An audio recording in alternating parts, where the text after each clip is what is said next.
Welcome to another show of I Know Jax, your local TV show about fun things to do in Jacksonville.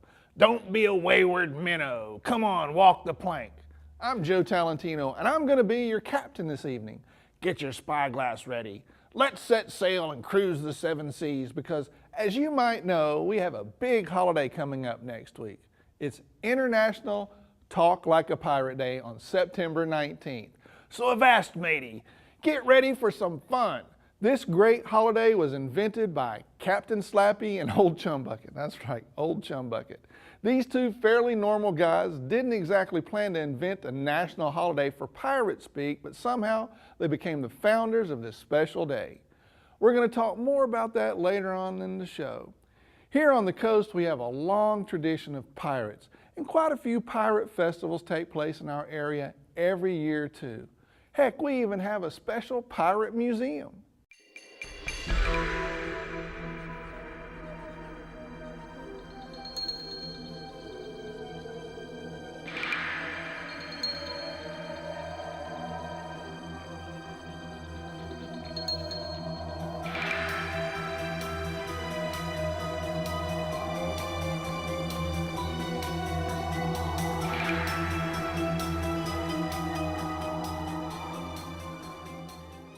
Today I'm at the Pirate Museum in St. Augustine, and it's a great place to visit for pirates young and old.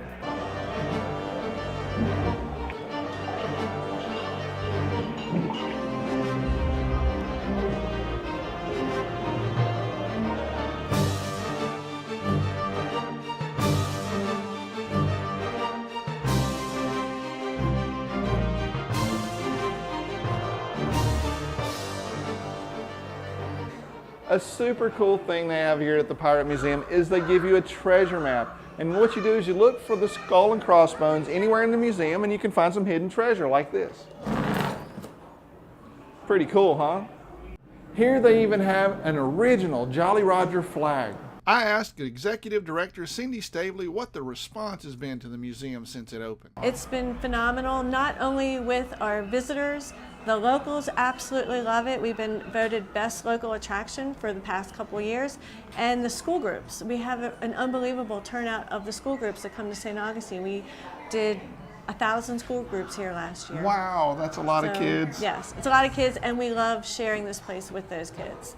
So I know there's an interesting story about how Pat got started with pirates and his fascination for pirates altogether. Can you tell me that? One day he was sitting in the living room of his home outside of Philadelphia watching the movie Captain Blood with his father, with Errol Flynn. Well, that movie totally fascinated him. So from that point on, he was fascinated and drawn into the culture and the philosophy of the life of piracy. So he's been into this his whole life, basically. His whole life. And it was about 30 years ago that he bought his first artifact, and it's actually a book, The Buccaneers of America.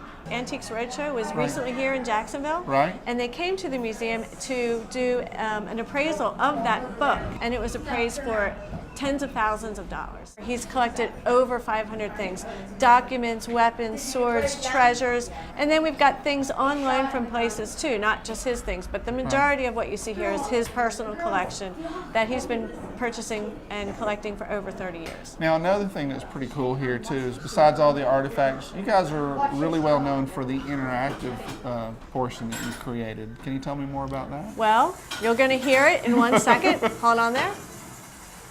Fire in the hole. That is our interactive cannon firing. We actually have real cannons rigged up electronically so you can fire them.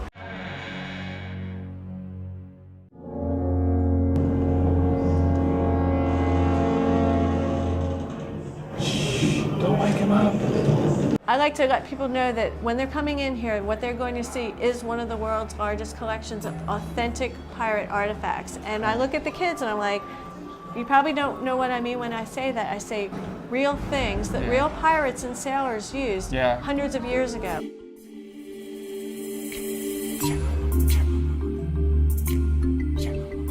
For Talk Like a Pirate Day, the museum is getting in on the action this year with lots of cool stuff. There will be pirates, I've been told, live music, a pirate ship, and Pat Croce himself will be signing his book about Sir Francis Drake. The Colonial Quarters Tavern features a pirate-inspired menu. Now this sounds like a great place to practice your newly acquired pirate lingo and join the party.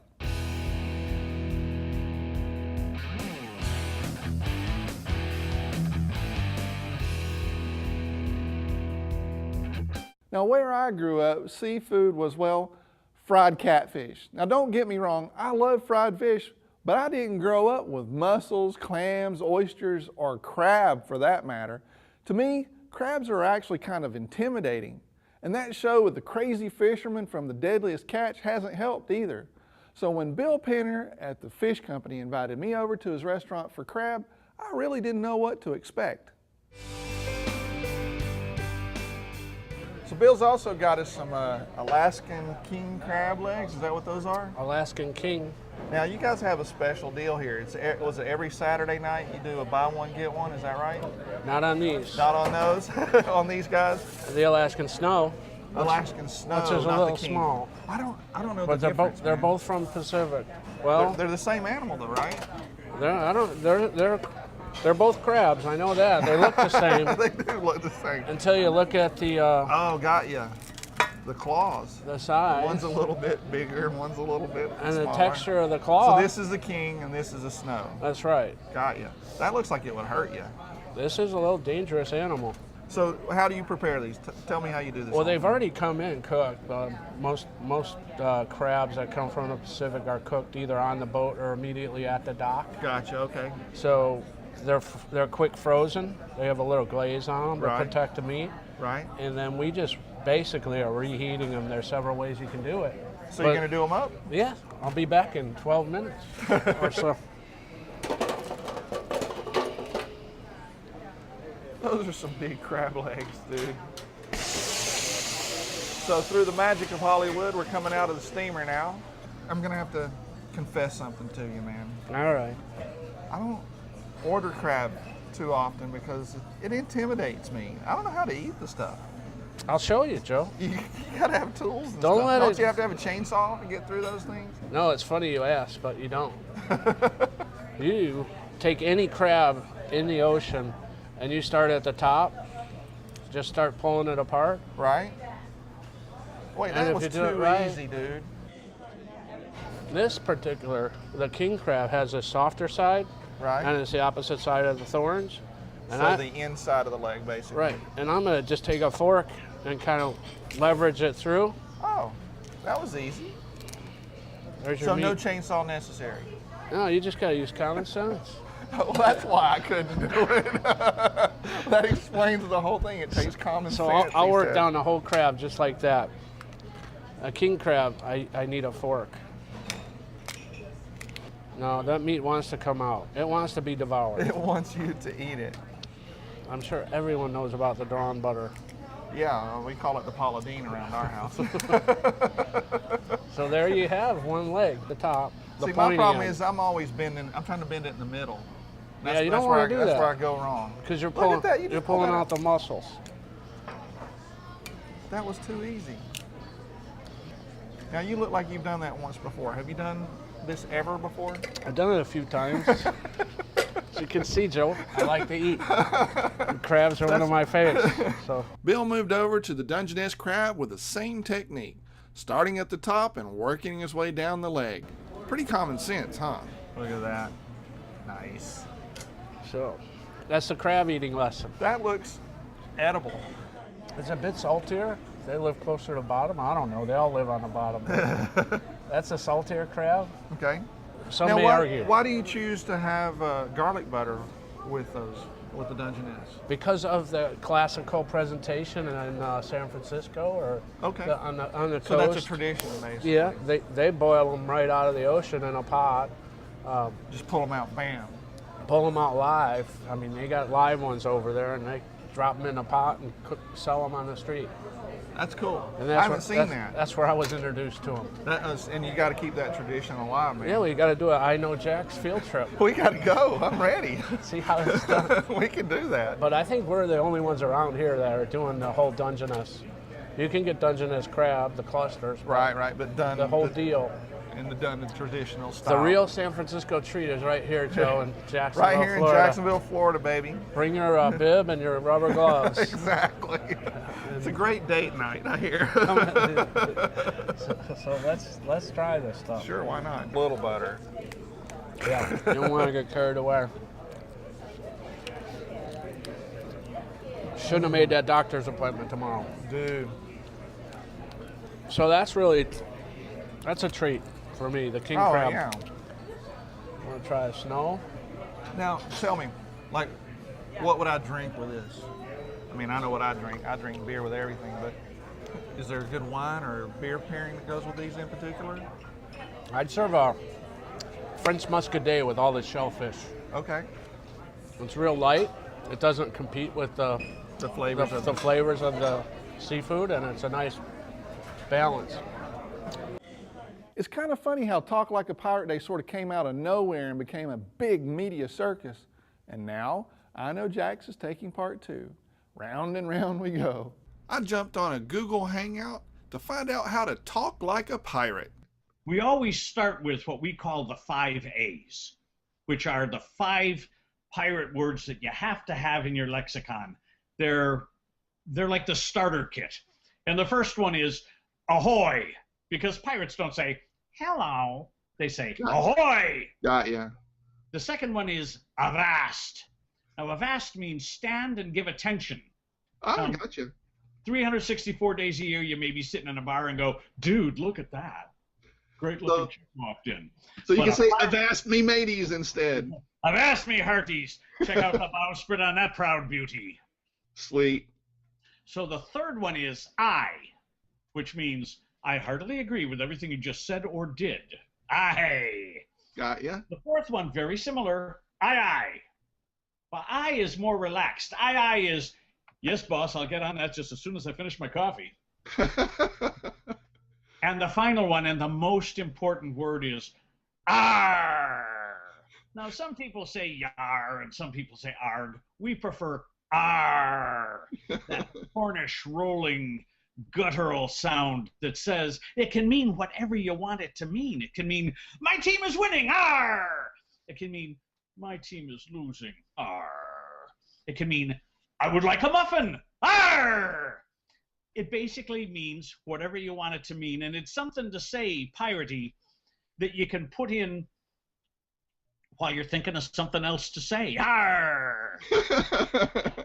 I was going to say, it sounds like the pirate version of dude. I say dude a lot. It's sort of... Or boy. Yeah, it has a lot of different meanings. One of those. Or it's the way pirates say arr, the way politicians say, my fellow Americans. So once we've mastered all those, the 4 A's, Five then A's. where do we graduate? 5 A's, sorry. Where do we graduate to then? Well, there are a variety of piratical or nautical phrases. Most pirate talk is basically just nautical talk with a lot more swearing and drinking. Not that there's anything wrong with that. Oh, no, especially the drinking part. But a lot of them can be taken in more than one or two ways. For instance, if there's a repair that needs to be made, you may, it's time to splice the main brace.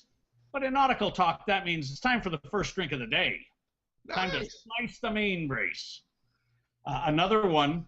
Now, if I walked up to a woman in a bar and said, "Excuse me, can I slip my monkey pump in your bunghole?" I'd probably get slapped. And then slapped again by me wife, Mad Sally. All it means is, can I get a drink from you? Oh, okay, Monkey cool. pump is a straw that you put between the staves of a barrel, and the bunghole is, of course, the hole in the barrel. But Okay. it sounds a lot better than it is. It does these days. And my personal favorite, and there's Shiver Me Timbers and Avast, but my personal favorite is prepare to be boarded. Works almost anywhere. Old Chumbucket is a funny guy and we had a great time. You can watch the complete hilarious hangout on iknowjax.com. This is Ed Horton from the Jacksonville Giants from Shreveport, Louisiana, and you watching I Know Jax. Yeah! Hi, I'm Carla Michelle, here to help you really know Jax and explore our city. First up, it's almost time for a First Coast favorite, the 23rd Annual Fall Home and Patio Show. It's right around the corner. This year's special celebrity guest is Josh Flagg of Bravo's $1 Million Listing. Check him out along with other experts in home improvement. Learn all the tips and tricks to make your home look like the ones on TV. That's the Fall Home and Patio Show at the Prime Osborne Convention Center, September 19th through 22nd. Now this is exciting. The fastest growing water sport in the world is coming to Jacksonville. Show some pride for the River City and check out this event. It's the first ever Dragon Boat Festival in Jacksonville. It's a festival held in 80 countries across the world. You can expect to see more than 50 teams competing in dragon boats along the St. Johns River, plus music and more entertainment at the Jacksonville Landing. This is all September 21st downtown. Now this event calls for you to try the winer things in life. It's the Wine About Town tour in St. Augustine.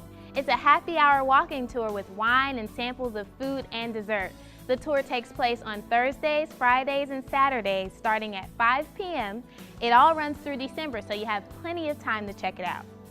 Well, these are my top picks, so go out and have fun. And I'd love to hear about it and see your pictures, so tweet or Facebook us at I Know Jax. And of course, to add an event to the calendar, just email us at events@iknowjax.com.